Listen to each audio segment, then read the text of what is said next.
We're in the Power Automedia shop today, and we're going to be talking about LS intake manifolds.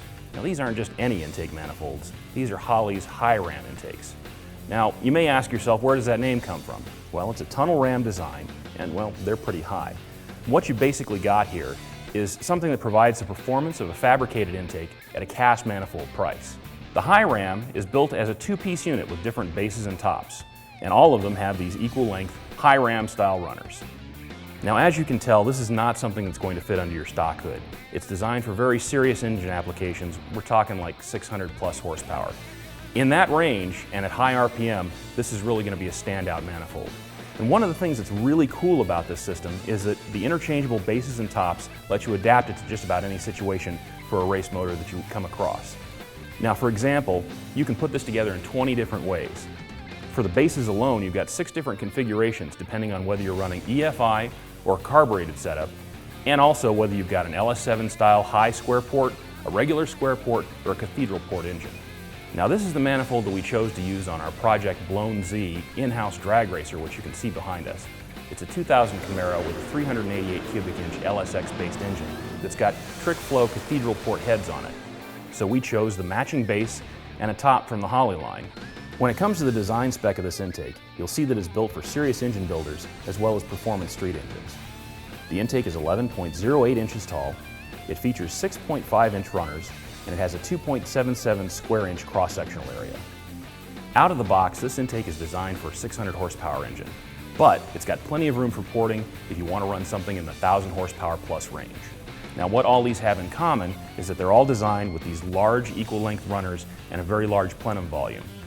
They're all designed to work best at high RPM and for very high horsepower applications.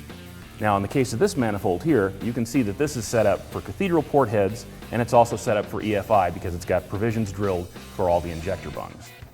Now, as you can see, if you're going to port this out for race use, it's really easy to get access to all those runners. It's great for anybody who's doing a true custom application. Speaking of true custom, one of the really nice things about this modular design is that there are so many different tops available for it. If you're running EFI, like you would with a setup like this, you can choose tops that are set up for either 102mm or 92mm throttle bodies. If you're running a carburetor, Holley offers 2 different tops.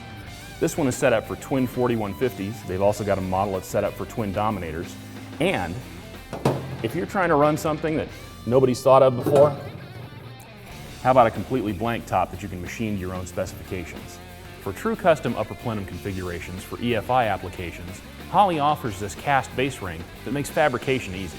Now, between all the different base and top configurations, you're looking at something that will cover anything from EFI to carbureted to anywhere in between. The main difference between the EFI and the carbureted version is that the EFI version is machined and ready for injectors. Now, the bungs are still present on the carbureted version, so if you're trying to run a direct port nitrous system, it's a perfect place to insert those nozzles. Now, for EFI applications, Holley also provides machined fuel rails that are set up to handle Dash 8 plumbing. Now, obviously, the Hi-Ram is not for everyone. If you're driving a street Camaro, it's not going to fit under the hood. But if you've got a race car, you're making more than 600 horsepower, and you need something that really breathes at high RPM, this is a great way to go. You're going to get cast manifold price, and you're going to get fabricated manifold performance.